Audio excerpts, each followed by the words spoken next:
Halo semua, selamat datang lagi di Ruang Bercerita.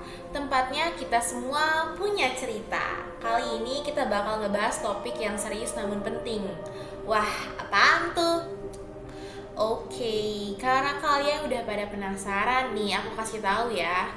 Apakah panic attack bisa disebabkan dari trauma? Menarik. Kalau menurut kamu bisa nggak nih? Yuk, aku kasih waktu buat ngejawab. Aku kasih waktu 10 detik ya. Satu, dua, tiga, empat, lima, enam, tujuh, 8, 9, 10. Oke, waktunya habis guys. Jawabannya bisa banget. Yuk kita bahas lebih mendalam. Nah, seringkali dalam hidup kita dihadapkan pada momen-momen yang membuat kita terguncang. Mungkin itu adalah kehilangan yang kita rasakan begitu mendalam, kejadian traumatis yang membekas, atau bahkan situasi sulit yang terus menghantui pikiran kita. Hari ini kita akan mendalami salah satu hasil dari pengalaman-pengalaman semacam itu, yaitu panic attack. Ada begitu banyak hal yang bisa memicu panic attack, dan salah satu faktor utamanya adalah trauma. Tapi benarkah dan bagaimana bisa itu terjadi? Nah, sebelum kita masuk lebih dalam, mari kita lihat bersama bagaimana trauma bisa menjadi pemicu yang kuat bagi munculnya panic attack. Sampai sekarang, para ahli masih nggak bisa nentuin pasti penyebab serangan panik, tapi ada beberapa hal yang diduga bisa bikin orang kena serangan panik. Misalnya punya kerentanan biologis atau trauma dari pengalaman kayak mulai kerja baru, pernikahan, perceraian, atau kejadian traumatis yang pernah dialami. Terus gaya hidup yang penuh stres juga bisa jadi bikin serangan panik muncul. Gak cuma itu, kombinasi faktor dalam dan luar tubuh juga bisa bikin serangan panik. Misalnya punya keturunan yang cenderung cemas atau lagi ngalamin gangguan suasana hati yang terus dipicu sama situasi yang gak nyaman. Paling sering tuh biasanya dari trauma yang kayak pernah alamin pelecehan fisik atau seksual waktu kecil, ataupun kecelakaan parah. Ingat tentang kejadian traumatis itu bisa bikin seorang merasa cemas atau takut banget.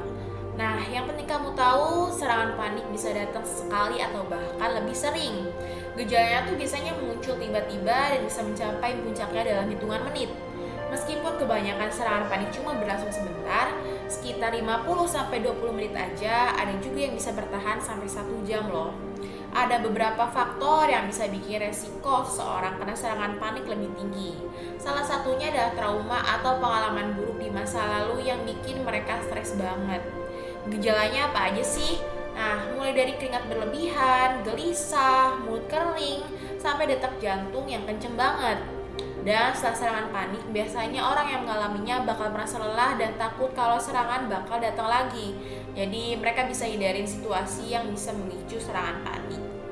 Nah, apakah ada cara untuk mengatasinya? Nah, buat ngatasin serangan panik ada 2 cara utama yang bisa dilakukan, pakai obat atau psikoterapi. Keduanya bisa dilakukan barengan atau cuma salah satu aja, tergantung kondisi dan tingkat keparahan serangan panikannya. Jadi aku mau jelasin dulu nih, yang pertama itu buat obatan. Kalau serangan paniknya cuma sekali, biasanya nggak butuh pengobatan yang macam-macam sih. Tapi kalau sering banget, yang disebut gangguan panik ini, dokter biasanya bakal kasih obat penenang kayak fluoxetine, sertralin, venlafaxine, alprazolam, atau clonazepam. Dan inget ya, ini harus dengar resep dokter. Nah, selanjutnya nih yang kedua itu terapi.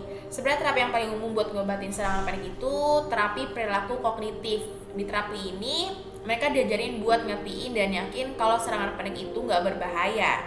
Terus mereka juga diajarin cara mengubah respon emosi dan perilaku mereka terhadap pikiran negatif, biar nantinya bisa ngatasin serangan panik sendiri.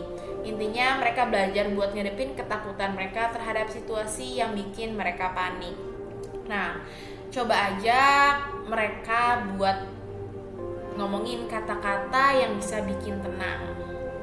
Ini untuk kalian yang punya teman atau kalian sendiri yang mengalami ini, kayak meskipun situasinya lagi kacau, tapi gak akan bikin kamu terluka. kata-kata positif dan pikiran positif bisa bantu buat redain kecemasan. Tapi inget ya, tiap orang itu berbeda-beda.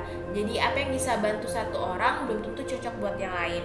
Yang penting dengarkan dan support mereka tanpa ngerasa yang ada gimana-gimana. Semoga info ini bisa membantu ya. Jangan lupa untuk like, subscribe, dan share video ini ke teman-teman yang mungkin butuh juga. See you next time.